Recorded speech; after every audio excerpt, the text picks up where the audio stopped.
మన రక్షకుడైన యేసుక్రీస్తు నామములో అందరికీ వందనాలండి.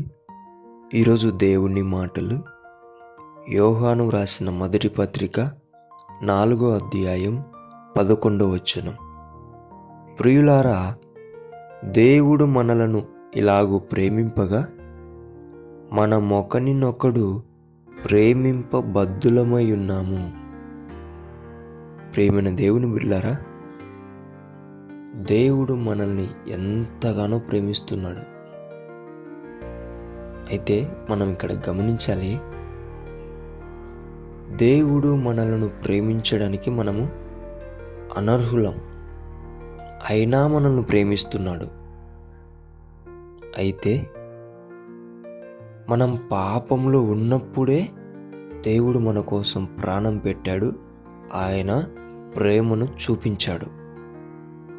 అయితే మనము ఎవరినన్నా ప్రేమించాలి అంటే వారిలో లోపాలను వెతుకుతాం, తప్పులను వెతుకుతాం.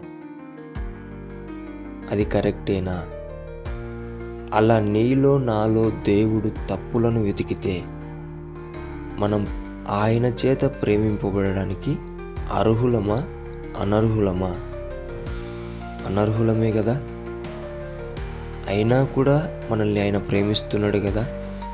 అయితే దేవుని బిడ్డలారా, ఆయన కోరుకునేది ఒకటే, నువ్వు ఎలా ఉన్నా నేను నిన్ను ప్రేమించాను కదా, నువ్వు కూడా ఎవరైనా ఎలా ఉన్నా వారిని రక్షించడానికి నువ్వు వారిని ఏం చేయాలి?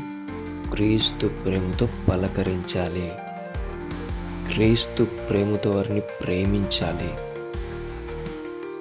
ప్రేమైన దేవుని బిడ్డ, ఇప్పటికీ ఎంతో ప్రార్థన జీవితం కలిగిన వారు కూడా కొంతమందిని చూసి అసూయ, కొంతమందిని చూసి ద్వేషం, కొంతమందిని చూసి కోపం, శత్రువులుగా మారిపోయి ఉంటున్నారు.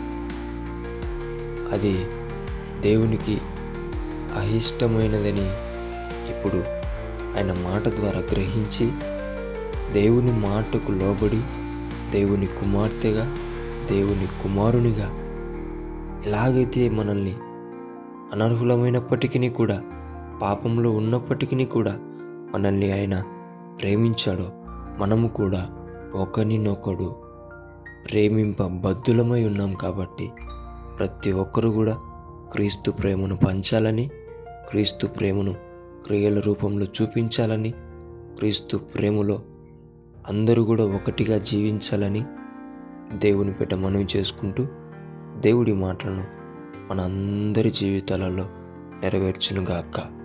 ఆమేన్. ప్రార్థిద్దాం. దైవానికి వందనాలు, స్తోత్రాలయ్యా.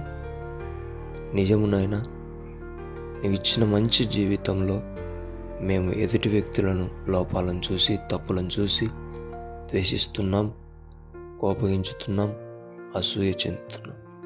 అలాంటి స్వభావమును మాలో నుంచి తీసేసి క్రీస్తు ప్రేమను మాలో ఉంచి అందరినీ మేమందరం ఒకరినొకడు ప్రేమించి బద్ధులమై ఉండుటకు సహాయం చేయమని యేసు నామములో ప్రార్థిస్తున్నాం తండ్రి.